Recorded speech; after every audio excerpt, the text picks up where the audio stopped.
Carlos Busquet escribe, Carlos publica. Sus 2 libros han dejado huella. Uno es Bajo este sol tremendo y el otro Magnetizado. Bajo este sol tremendo fue llevado al cine por Caetano y actuado por Hendler y Sbaraglia. El segundo, Magnetizado, habla de un asesino de taxistas preso desde 1982. Carlos Busquet no se guarda nada. Escuchen acá a Carlos Busquet en el holograma y cancha. ¿Tu personaje de dónde salen? ¿Sale del Chaco o de qué? ¿Quién es esto? ¿De ahí? Los personajes de los 2 libros. Bueno, no, de un libro, porque del otro ya sabemos de dónde salió. Claro, no, estos de... En realidad son personajes que se fueron armando. La génesis de ese libro es una bruma que era un clima. Es una imagen esa. Sí, digamos, lo que yo quería sacarme de adentro era un clima, que es ese clima. Entonces, de a poco como manifestaciones de ese clima empiezan a aparecer diálogos, cosas que suceden, cosas que los tipos ven, piensan, qué sé yo. Pero no sabía quién hacía qué cosa. Entonces, a medida que fui repartiendo tareas, fueron empezando a nacer quiénes eran cada uno. Y ponerle, qué sé yo, a Duarte lo encuentro en un diálogo. Milico. El Milico lo encuentro en un diálogo que es... que está, nunca nadie me preguntó nada, pero para mí ese es el origen de Duarte. Hay un momento en el que Duarte está diciendo, están viendo un elefante ser torturado y el tipo dice, yo sabe cómo le doy máquina, le sacudo hasta que venga a golpearme la puerta, porque esa es como una metáfora que atraviesa el libro. Y entonces el otro le dice, ¿y si le golpea la puerta usted le abre? El tipo dice, no, ni en pedo, estás loco. Eso está medio al final del libro ya. Claro, pero cuando llegué cuando llegué a Duarte, habla con Danielito ahí está hablando. Sí, creo que es con Danielito, sí. Mirá vos como pero de ahí a Duarte lo peiné para atrás. Claro. Una vez que lo ese te llevó para atrás. Exacto, ese diálogo dije, bueno, este es Duarte. Este es Duarte, es un tipo simpático, es un hijazo de remil puta que no va a asumir una sola consecuencia de sus acciones. Y a partir de ahí lo encontré a Duarte. Claro. Es un psicópata, ¿no? Exacto, y un psicópata y tiene que tiene cierta empatía. Inclusive. Es que por eso lo vuelve más monstruoso y digamos, a partir de definirlo ahí empiezan a aparecer otros diálogos de Duarte, como justamente llamar a alguien, a los padres de alguien que tiene secuestrado, de un discapacitado que tiene secuestrado, y decirle, no, oiga, no soy un monstruo. Sí. Porque es justamente esa clase de gente. ¿Y el personaje principal del nombre es difícil? Setarti. ¿Por qué Setarti? Porque tenía un... Parece Cerati, ¿no? Claro, me dijeron después que si le sacaba una consonante más era Cerati, porque resulta que había un compañero de trabajo en la UTN de Córdoba que se llamaba Sentarti, y me había gustado el apellido porque era corto, tenía Sentarti como una especie de pequeña musicalidad, era corto, a la vez era como gris, como muy burocrático, y me gustó. Y bueno, en un momento otra gente del mismo apellido se enojó conmigo y no quería que saliera con ese nombre, así que le saqué una N como ¿Y para... existe ese apellido, Setarti? Sentarti sí. Setarti. Y Setarti no sé, nunca nadie me dijo Setarti. Que nadie se reconoció. Igualmente tampoco es ese personaje más negativo del libro. Claro, bueno, es que también... Es una hoja al viento. Es que vos sabés que también, Setarti también era un gran misterio.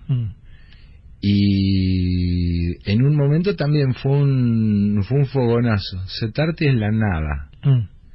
Y entonces también... Sí, como el personaje del extranjero, ¿no? Exacto. Él es una nada que camina y que es llevada por los acontecimientos.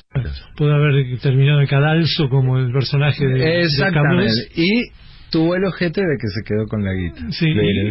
Sí, hay como, viste que uno ya lee y no tiene ningún tipo de ingenuidad y siempre se cruzan libros anteriores, qué sé yo. A mí se me cruzaron varios libros. Uno es El extranjero. Sí. Otro es, ¿sabes qué? La saga de Soriano. Ah, mira. Y sí, por esa cosa del interior, de la vivencia en el interior, sí te creo. Sí, ahí está. ¿Vos sos lector de Soriano así? He sido, así. A Soriano lo absorbí en la infancia. ¿Sí? Y sí, en infancia, primera adolescencia. Sí, primera adolescencia, ponele últimos años de secundario. Así no habrá más pena ni olvido eso. Exacto, porque... bueno, con esta calificación yo te estoy diciendo escritor argentino. Claro, por eso te digo... No, es que por eso te digo... primero me sorprendió, pero después digo, claro, toda esa cosa del interior. Yo a Soriano lo absorbí mucho por la revista Humor. Acá te digo, yo una vez te dije y después, una vez que nos cruzamos en Guadalajara, yo te dije que yo era muy fan de postales, una cosa que vos hacías en La Fierro. Sí. Y no sé, como en el contexto de la charla yo quedé como diciendo, che, habré quedado mal que le digo algo de hace un montón de años, pero en realidad era porque había sido muy importante. No fui muy cortante. No, pero también fue un diálogo muy corto en el cruzándonos en algo, qué sé yo, y en realidad era toda esa cosa, la revista Fierro, la revista Humor previamente, porque la Fierro es como un... Y esa cosa que hubo al medio, que era la revista Superhumor. Sí. Vos hacías unas cosas que se llamaban Los Mutiladitos en una revista de Rosario, en Caras y Caretas. No, en Caras y Caretas era. No, en Caras y Caretas hacía una que se llamaba Pitodoro. Y en la Mutiladitos salió la primera vez, salió en Superhumor. Mirá, ahí está. Bueno. El Superhumor a los 2 meses de la rendición de Malvinas. Ahí está, bueno, para mí, mi viejo Milico, viviendo en el último culo del Chaco, digamos, para mí, esas revistas eran como una ventanita a otro mundo. Entonces fueron muy importantes para mí, porque fueron como referencias. Sí, yo todo lo que investigué después tiene un poco un origen en ese abanico, más otras cosas que en esa época y en las cosas que descubrí ahí. Entonces, qué sé yo te digo a mí cuando... Porque si no, ¿cómo hubieras salido? Si no tenías un roce con las revistas de Capital. A ver, mi discontinuidad con el entorno era grande, así que tarde o temprano iba a caer en algo. ¿Cómo era ese entorno? Y, viste, un entorno muy corto, dentro de todo, el Chaco es una mejor provincia para ser una provincia pobre porque es una provincia nueva. Entonces, tenés provincias en las que ser pobre es, digamos, siempre es horrendo, pero quiero decir, tenés provincias como Corrientes, que está al lado, que es una ciudad mucho más jerárquica. No saldrás nunca de pobre. Exactamente. Son conservadores. Es una ciudad... Es la diferencia que hay entre la ciudad de Corrientes a pocos kilómetros de la ciudad de Resistencia. Es infernal, es tremendo. Bélgica y... Exacto. Entonces, claro, hay una cosa de que hay como una vocación de que eso no progrese jamás. Y en el Chaco, si bien está esa cosa de que nadie es tan tradicionalmente rico, tenés todas esas fortunas hechas a base del afano y de la expoliación del otro. La movilidad social. Claro, pero bueno, ya es un progreso comparado con lo otro. Sí. Digamos, no es que esté bien, pero es un progreso comparado con eso. Sigue hablando Carlos Busquet. Entonces, pero viste, muy corto el acceso a la información, qué sé yo. Viste, había una disquería que se llamaba Pistec, ponele, porque el dueño se llamaba Pistec. ¿En qué ciudad? En Saespeña. Siempre estamos hablando de tu ciudad natal. De mi ciudad natal en el Chaco. Sí, que es a unos kilómetros de Resistencia. Entonces es como la segunda ciudad, la segunda ciudad del Chaco.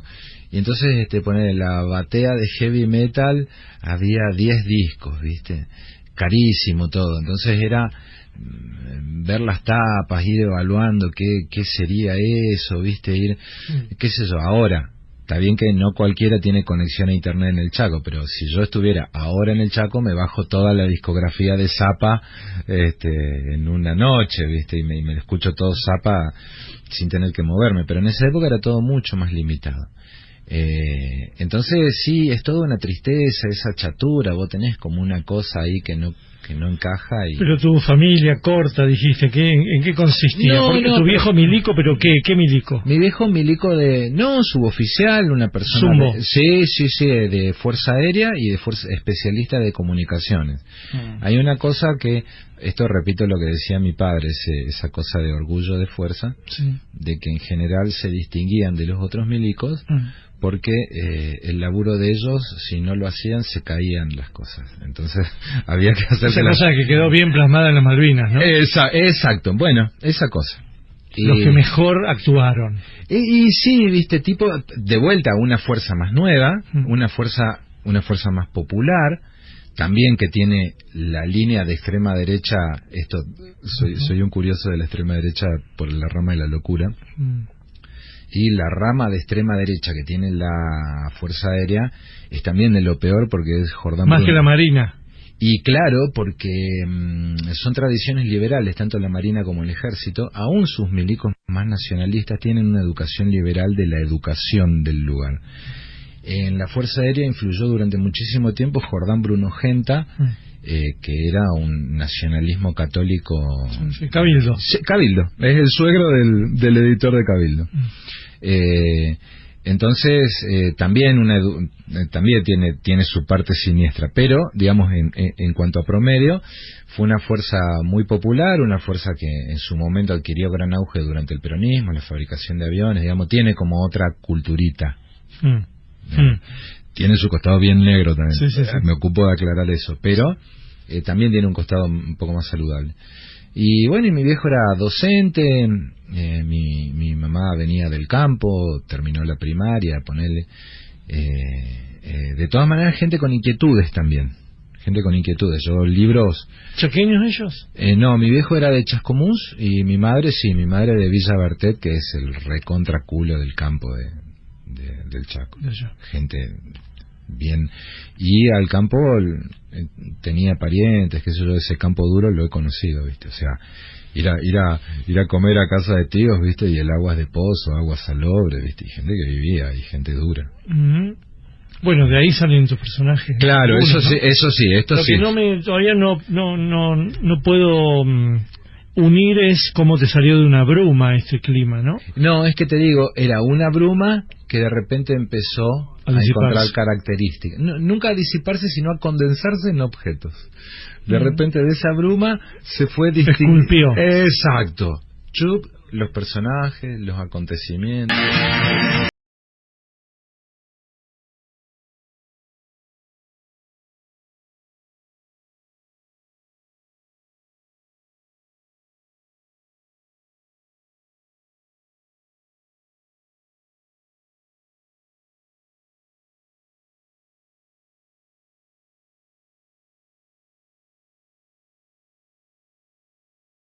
Está científicamente comprobado que cuando morimos, subimos al cielo, nos reciben para testearnos en el juicio final. Todo lo que hicimos, deshicimos y omitimos en vida es examinado por un barbudo con alas llamado el recepcionista de arriba, quien juzga si somos recibidos en el paraíso, nos penitencian para aguardar en el purgatorio o nos destinan forever al infierno. Nubes, leve viento, ausencia de olores. Examen más. Cuadrito 1. El recepcionista de arriba recibe a Carlos Busquet. Comienza el interrogatorio.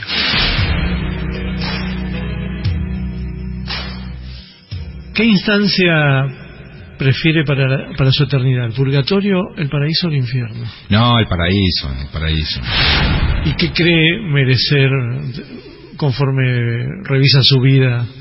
No, y digamos, lo que queda de formación católica, sí, te digo, voy al purgatorio, sí, claro.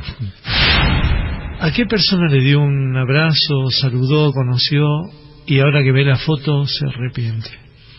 A una persona con la que me peleé, que le dediqué un libro y le puse el nombre, con cariño le puse el nombre a un personaje, y me peleé estos días. me peleé mucho con él y me sentí mal porque me sentí como que le había hecho un regalo que no merecía.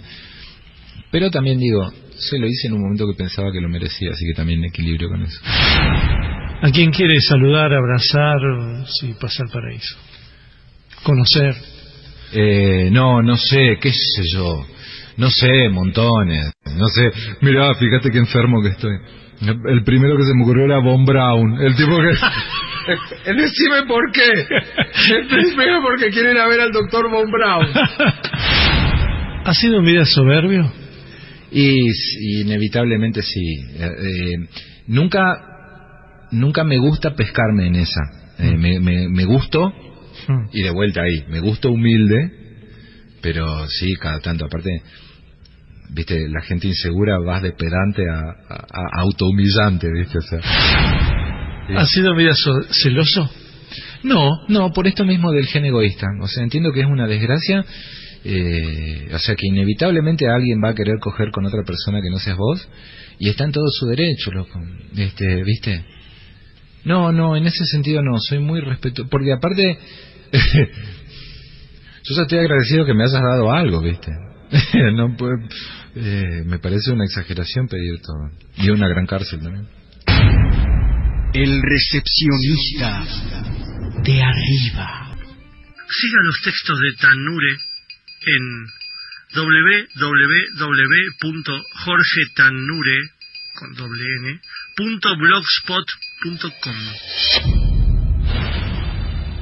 El holograma y la anchoa. Seguimos con el escritor chaqueño Carlos Busquet. ¿Y cómo te metiste en la literatura? No, mis viejos, dentro de esa cierta limitación, también tenían sus cosas. Mi hermana también curioseaba afuera, y me acuerdo como mi primera aproximación, que eso, creo que el primer libro en serio que me gustó mucho me lo regaló mi hermana cuando yo debo haber cumplido 11 años, que era Crónicas Marcianas, de Bradbury. Y después encontré un libro que tiene que haber sido de mi hermana, pero estaba en el garage, en unas estanterías en el garage de mi casa, y que lo manoteé porque tenía el mismo diseño de Crónicas Marcianas, porque claro, era de Minotauro, y era Playa Terminal de Ballard. Ese libro, que también lo leí medio a esa edad, esta es una que la cuento siempre, pero es así. Ese libro yo lo estaba leyendo y sentía como si fuera un hierro caliente que me marcaba la cabeza, así. Digo, ¿qué? Yo no entendía nada de lo que pasaba en ese cuento, no entendía nada. Es un cuento que es un tipo que... ¿En el garaje lo leíste? Sí, y lo debo haber tardado un poco más porque es un cuento un poquito largo, debe tener unas 50, 60 páginas. No, tal vez menos, 40, deben ser 40 páginas. Pero es un tipo que cae al atolón de Eniwetok en un bote, muerto de culpa y enfermo de beriberi, o sea, alucinando con fiebre, y haciendo unas referencias muy, muy tremendas que yo las entendí muchos años después. Qué sé yo, a Claude Etherly, que es el famoso tipo que tenía culpa por haber ayudado a tirar la bomba atómica, el tipo lo menciona. Yo cuando leo quién era Claude Etherly, que entro por otro lado, digo, que hijo de puta este tipo, porque cualquier otro te va a hacer una composición tema Claude Etherly, porque te vas a mear. Te lo tiró así. Te lo tiró, sí. Y digo, la reputa madre de lo que estaba hablando este tipo. Sí. Bueno, esas cosas son como experiencias fundacionales. Y después, todas muy discontinuas, ¿viste? De ahí pegar un poco por el rock, ¿viste? Y bueno, puntas, cositas que me llegaban, había cosas que me llamaban la atención y cuando la pegaba abría, cuando no la pegaba era una desilusión, ¿viste? Qué sé yo. El primer disco de Steely Dan que escuché, que soy re fan, lo compré porque creí que era un disco de heavy metal. Y se me llenó el culo de preguntas. Primero me enojé que me había equivocado. Sí. Y después empecé a escuchar Steely Dan, digo, la reputa madre, y viste, y esa cosa que es de culo, vos estás investigando, algo te llama la atención y te lo llevas. Los accidentes, ¿no? Pero son accidentes que ya están basados en un criterio. Sí. Son accidentes que, yo creo, me pierdo cosas, soy muy bruto, no leo muchas cosas, no soy un gran inquieto de las cosas, sino que leo pocas cosas y las que me imprimen me quedan. No soy muy culto, pero siento que si algo lo necesito, si algo está en contacto conmigo, si algo va a llegar, me va a llamar la atención por algo, voy a sentir una cierta familiaridad. Confío mucho en eso. ¿Y cuáles son tus temas? ¿Cuáles son tus obsesiones? Sí, ¿Con qué jugás? Y no sé, a mí me gustan mucho cosas que no tengan que ver con la literatura. En realidad casi todo lo que me gusta es periférico a la literatura. No sé, me gusta mucho la ultraderecha, soy muy fan de los procesos de la ultraderecha. ¿Desde cuándo? ¿Desde el nazismo? Claro, empecé, y creo que habiendo empezado a investigar el nazismo, todo ese proceso, el fascinante proceso de ascenso del nazismo, con la que ves una serie de reglas que se cumplen hasta el día de hoy, digamos. Claro. El nazismo ha ganado la guerra, digamos. Perdieron los alemanes, pero el nazismo ganó la guerra. La batalla cultural. Exacto, y sí, loco. El otro día decía, cuando ganó Bolsonaro, al final los únicos que aprendieron algo del nazismo fueron los nazis. Ellos sí, ellos no se desvían de sus cosas. Tienen, entonces, hay también un componente, porque también no hay una sola derecha, hay una enorme variedad, y a mí la que me gusta es la derecha que está loca. Esa derecha es fascinante. ¿Y en Argentina qué ejemplos habría? Y ponerle una punta de Jordán Bruno Genta, y yo estoy en una punta que me gusta mucho porque es muy inútil, entonces moralmente no te... Digo, si vos te juntás a charlar con alguien de Genta, raramente la persona que hable con vos de Genta va a ser progresista, digamos, el tipo. Entonces, ahí siempre te terminás pisoteando con alguna cosa medio fulera. Y hay otro nazismo, hay un nazismo que nace con un chileno que se llama Miguel Serrano, amigo de Hermann Hesse. Pinochet le ofreció la Cancillería y él la rechazó por la política económica judaizante de Pinochet. Mirá, o sea, por Milton Friedman. O sea, date una idea que es un tipo que lo corrió por derecha a Pinochet, lo rechazó por derecha a Pinochet. Si vos ves el entierro de Miguel Serrano, es hay dos grupos de nazis. Uno ves que son nazis chilenos más funcionales, porque son unos chetitos con camperitas de cuero bien prolijitas, pantalones de vestir, zapatitos. Y después hay unos nazis desaforados que están disfrazados de SA directamente. Y Hugo Boss. No, de la peor, porque Hugo Boss hizo las SS. Las SA eran como lo peor, las camisas pardas, eran los borrachos, los peores. Y entonces vos ves un tipo disfrazado de camisas pardas ante el ataúd de Miguel Serrano, invocando a Quetzalcóatl, a Lucifer, a la estrella de la mañana, porque son tipos que han casado el hinduismo con la mitología nórdica y la sociedad Thule, y entonces hay gente que cree en serio que Hitler está en la Antártida con una serie de ovnis esperando para volver a poner fin a la era del Kali Yuga, la era de la hipocresía, la riña en la que vivimos ahora. Teóricamente Hitler va a venir como la última encarnación de Vishnu, arriba de un caballo de 8 patas a poner orden acá. Y hay gente que cree que el caballo de 8 patas es una expresión que hablaría de un vimana, que es un vehículo de piedra de los indios que volaba, y que hablaría de platos voladores. Entonces, los libros de Miguel Serrano tienen títulos: Adolfo Hitler, el último avatar, de nacionalsocialismo, única solución para los pueblos de América Latina. ¿Y de qué vivía los ovnis de Adolf Hitler contra el nuevo orden mundial? ¿Y los libros circulaban? Durante Pinochet. No, los libros recirculan hoy. Y te estaba por decir que ese tipo abre todo digamos, Indiana Jones, toda esa mitología de los nazis en la Antártida, medio que la agarran Louis Pauwels y Jacques Berger en los 60 con el regreso de los brujos. Este viejo empieza a fumar de ahí. No, es un viejo rico, no, es un tipo rico. Es un viejo rico. Sí. Sobrino de Vicente Huidobro, ponele. Más Carlos Busquet. Rep en 750. ¿Admirás algo de la ultraderecha? No sé, no, admirar no. Alguna gente sí, alguna gente vive eso. No sé si la palabra es admiración, pero vos, cuando te encontrás con un tipo que es genuinamente algo, así sea eso, no sé si admirar no es la palabra, pero sí, le ves la verdad. Estás viendo un objeto verdadero, así sea una cosa que no te guste, pero amplío. Eso después acá, en un tipo que en 1984, en el diario Córdoba, de Córdoba, sale un aviso en el que dice: usted odia al mundo, venga con nosotros y aprenderá a odiar mejor.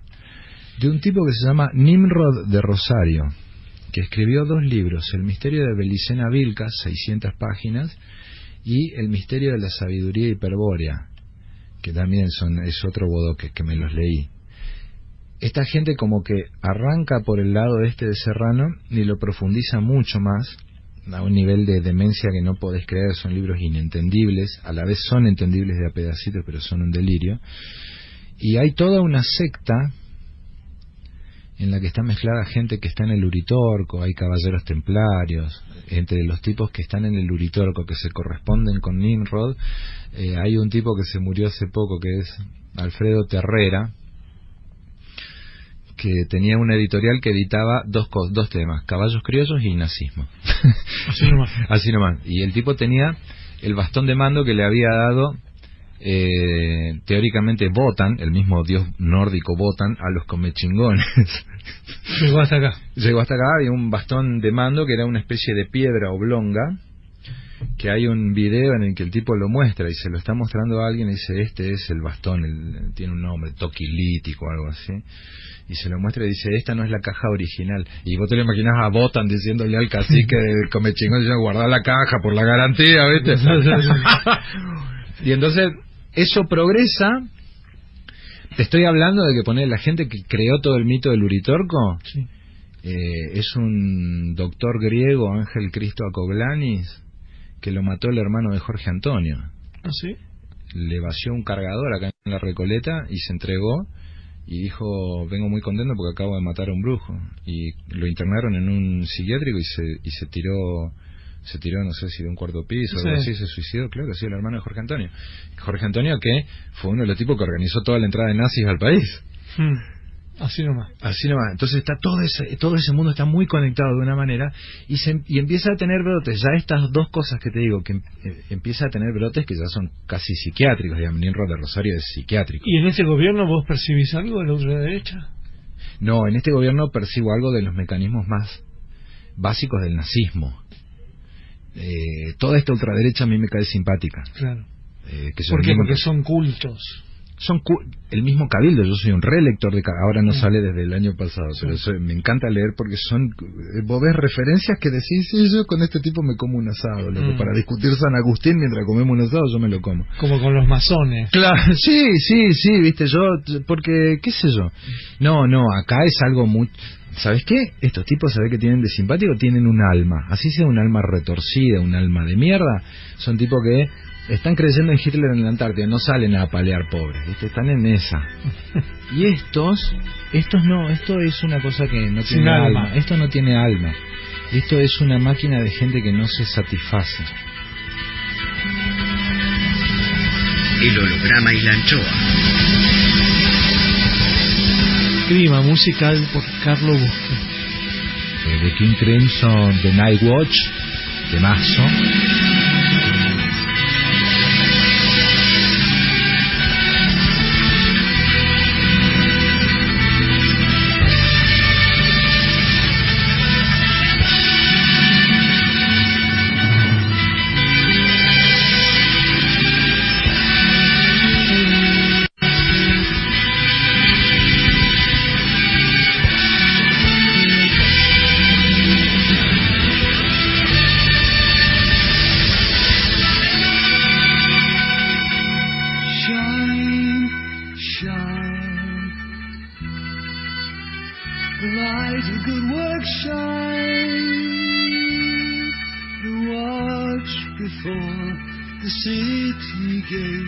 Depicted in their pride, the golden light, all grimy now, 300 years years have passed, the worthy captain and his squad of troopers standing fast.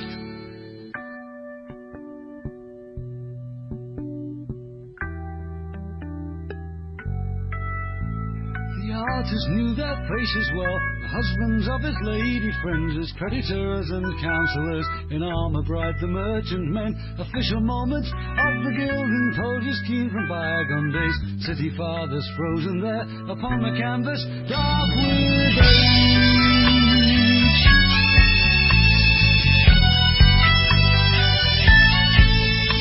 The smell of paint, a flask of wine, and turn those faces all to me.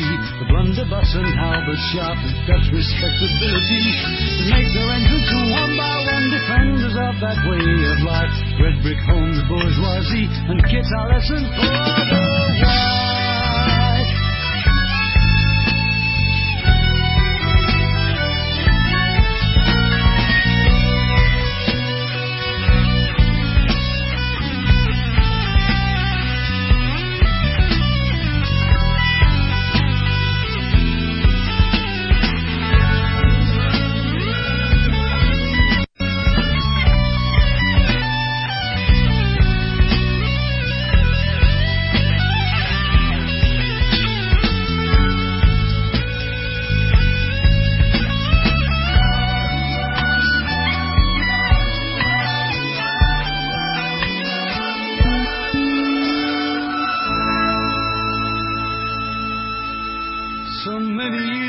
Suffered here, our country racked with Spanish wars. Now comes the chance to find ourselves quiet friends behind our doors, without posterity again.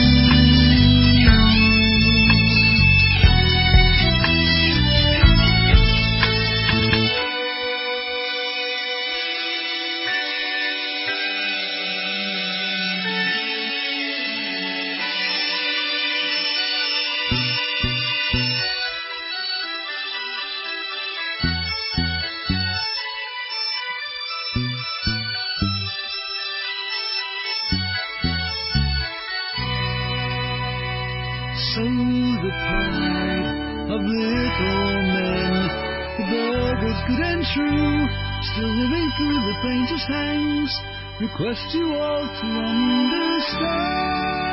El holograma y la anchoa. Horarios luminosos en tiempos oscuros. Rep sigue en 7:50. El recepcionista de arriba. Oh my God. Juicio al invitado.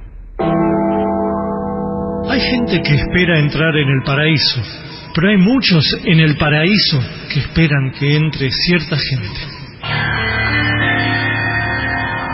Cuadrito 2. Continúa el interrogatorio a Carlos Busquedo. ¿Ha sido en vida envidioso?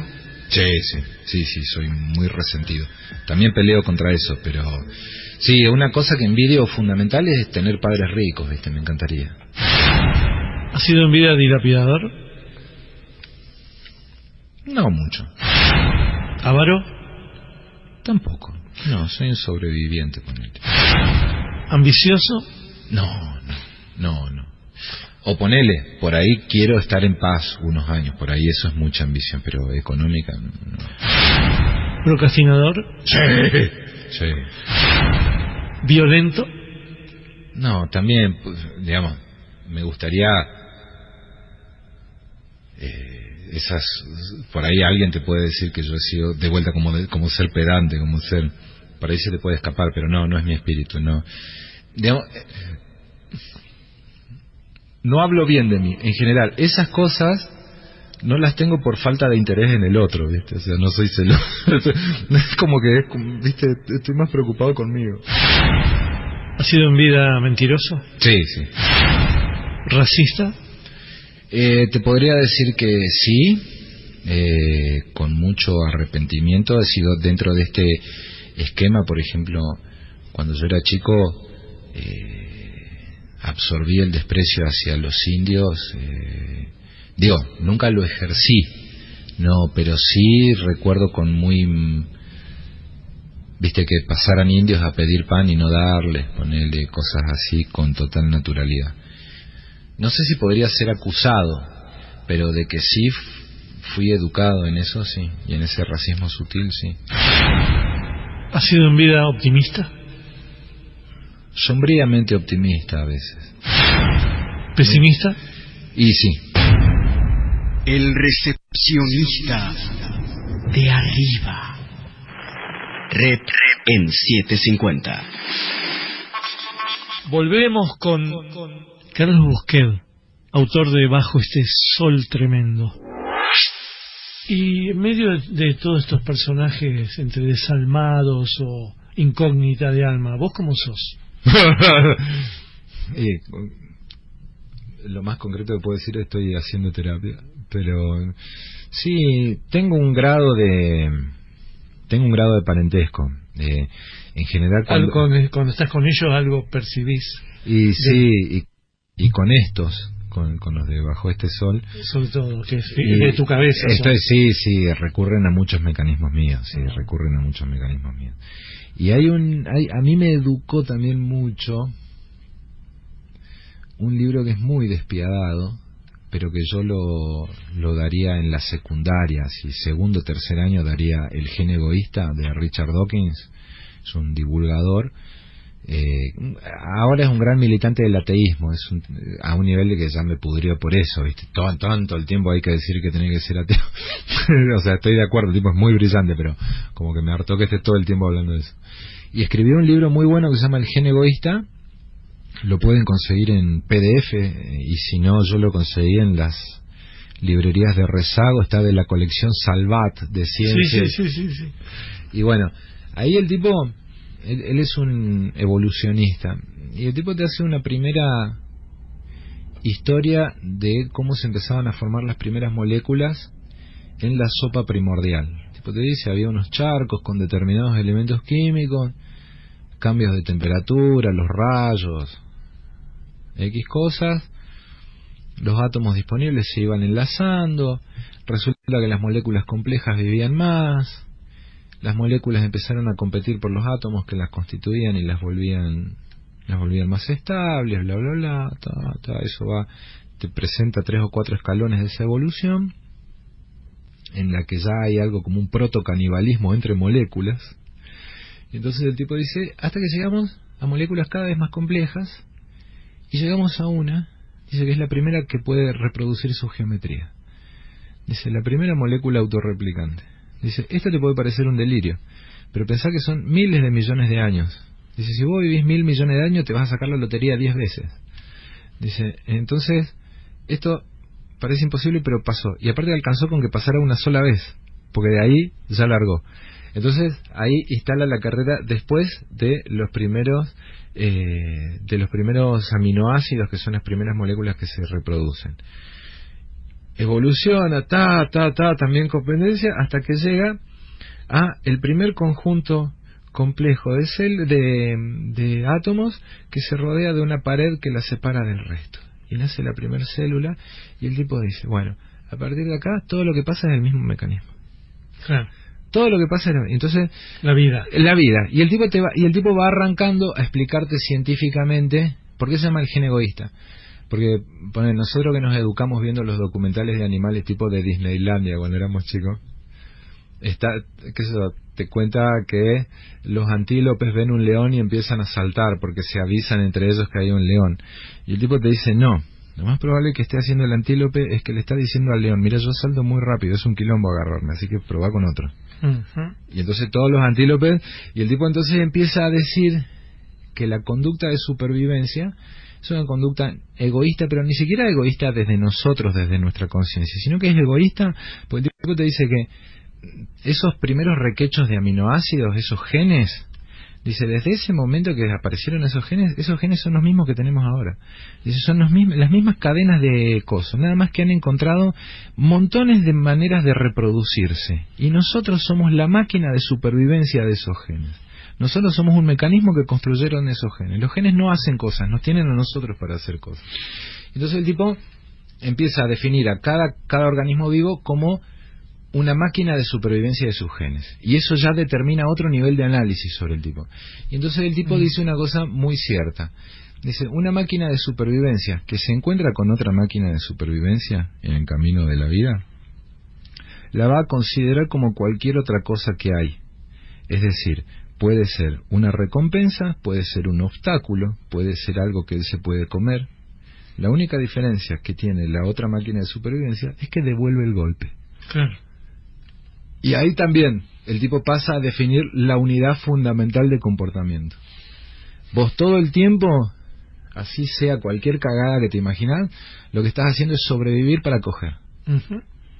Eso es lo que tu cuerpo te manda a hacer. Y entonces el tipo... entonces eso te determina una conducta cruel y amoral, implacable. Porque esa es la lógica. Todo lo que nosotros nos inventamos es para escapar a esa lógica. La bondad, espantosa. ¿no? ¿Por qué cuando vemos a alguien tenemos que odiar al bicho? Claro. ¿Qué es esto? El bicho es esto Es que vos esto, narrás. ¿Por qué le ponemos maldad a alguien? ¿Qué pretendes de alguien? Primero se come a Dan Stanton, ¿no? Después se come al actor Dean Stanton, después se come al otro, y bueno, es eso. Es que y después empieza Disney, ¿no? Después entra Disney, después entra la construcción de la bondad. Y sí, y lo que pasa es que también uno, huérfano en el medio de ese quilombo de devoración, también tenés que empezar a inventar sentido, porque el sentido te protege. Y bueno, vos haces un libro con sentido, tiene un sentido. Tiene, si bien no son los remates literarios comerciales, tiene un remate. No, tiene sí. Un final. Bueno, es que por eso, terminarlo. es que no, pero por eso te digo, el hecho de que ese sea el mecanismo, sí, efectivamente hay una etapa posterior en la que hay un involucramiento moral y que eso, pero ese involucramiento es una construcción que hacemos nosotros para escapar del horror de aquel otro. Es como una especie de, si la pizza es el horror, le mandamos una salsita linda para que tenga otra onda. Sí. Porque efectivamente vos también necesitas defenderte de los que son peores que vos. Entonces empiezan a hacer una cierta... Pero me encanta de... Vos cortame cualquier cosa, pero quisiera despertar entusiasmo, porque el tipo que leyera ese libro me lo va a agradecer. Por ejemplo, el gen egoísta. Hay un ejemplo en el que habla de la solidaridad entre vampiros, que a mí me parece hablando de la sociedad actual y la adhesión a normas de comportamiento. El tipo te cuenta que los vampiros son animales que, digamos, la sangre es un alimento muy poco rendidor a nivel energético, o sea que si un vampiro pasa 2 o 3 días sin comer, un murciélago vampiro pasa 2 o 3 días sin comer, se empieza a sentir para el ojete y se caga muriendo muy al breve. No es que se chupa la sopa primordial de la sangre. Exacto, y sí. Listo, está todo ahí. No. Tiene que comer. Tiene que comer y tiene que comer muy seguido. Entonces, entre los vampiros que viven en cuevas, se empezó a notar un comportamiento, o sea, a medida que se los empezaron a estudiar, se notó un comportamiento que es que el vampiro que no consiguió comida hace un pedido especial, o sea, emite una señal especial que les avisa eso a los otros. Entonces alguno que vino con sangre le vomita un poco de sangre, le da parte de la sangre que trajo. A partir de ese fenómeno empiezan a estudiar, y no es que es un comportamiento generalizado, sino que tiene variantes. Entonces el tipo te dice que hay 3 variantes posibles, o 4, ya vamos a ver.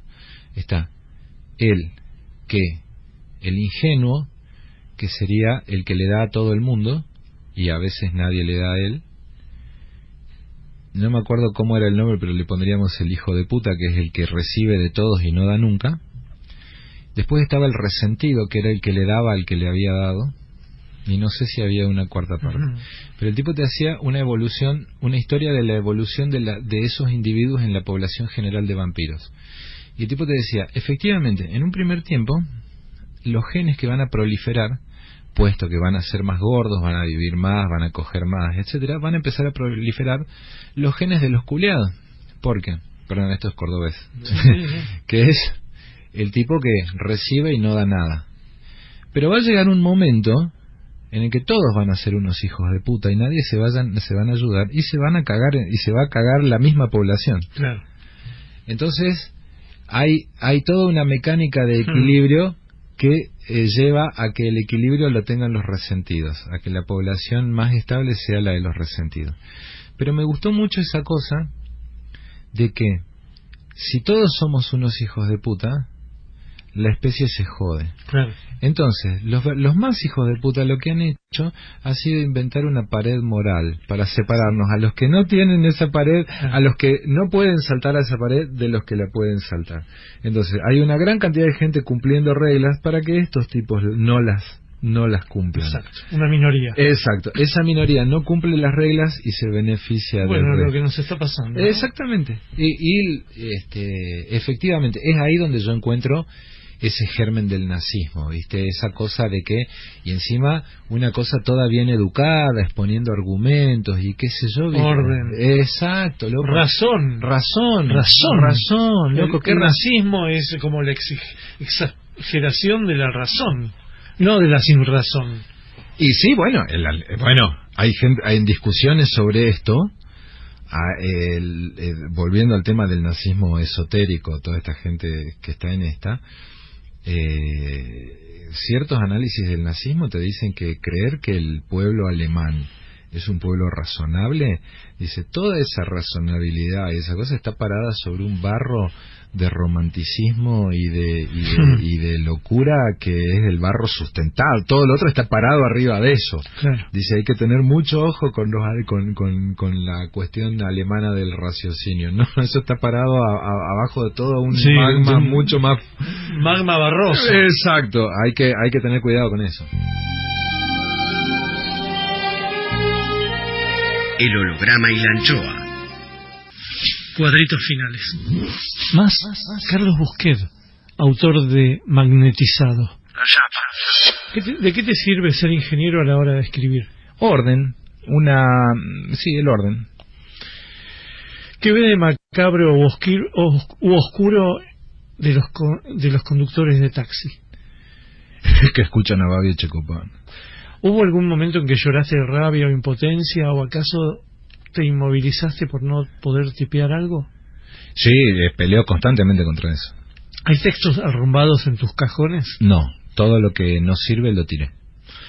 Y lo que sirve lo publiqué. Para escribir, ¿mejor el disgusto o la felicidad? El disgusto. ¿Qué quiere decir eso de tener algo para decir? Algo para aportar, una diferencia.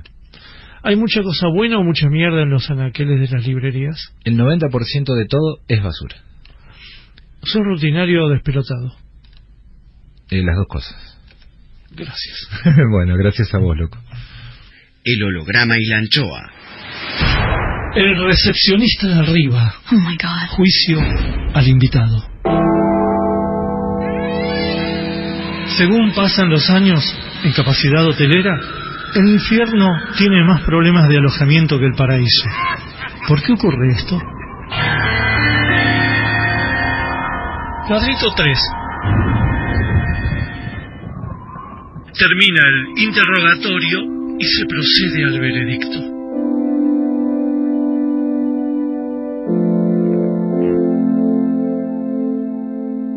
¿Cuál fue su pecado personal preferido en vida? En vida, preferido en términos de sostenimiento en el tiempo, probablemente la paja, solo por una actitud sostenida en el tiempo y continua. No sé. Y pecados no, me gusta comer, me gusta coger, me gusta estar contento. ¿Cuál fue el pecado que no perdonó a los demás? Para remitirte a la última vez que estuve peleado con alguien, me amenazaron,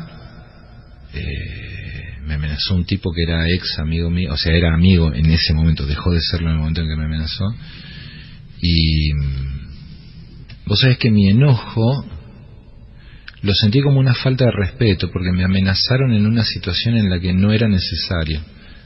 Y me ofendió mucho eso, ¿viste? Pues digo, pues yo te puedo entender si me amenazas en una situación desesperada, es parte de la supervivencia, Pero viste, si recurriste a eso ante una situación que no era necesaria, digo, ¿qué pensabas de mí antes? Entonces, lo que haya sido esa especie de falta de respeto que entendí, eso fue lo que no perdono, porque considero que yo me porté respetuosamente.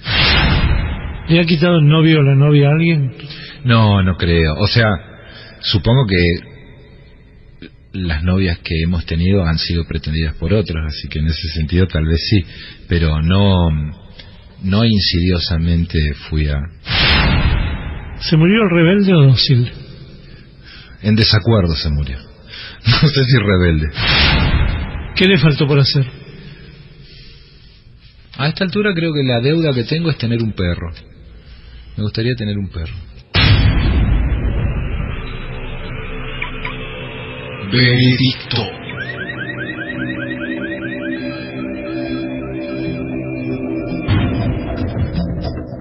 Sopesando detenidamente las réplicas del señor escritor y advirtiendo en sus palabras salvajismo y unitarismo, sapiencia y arrojo, cálculo y un poco de calculín, es decir, adultez e infancia, y 2 libros excelentes y gambetas literarias, por todo esto sentenciamos al raro Carlos Busquet al purgatorio,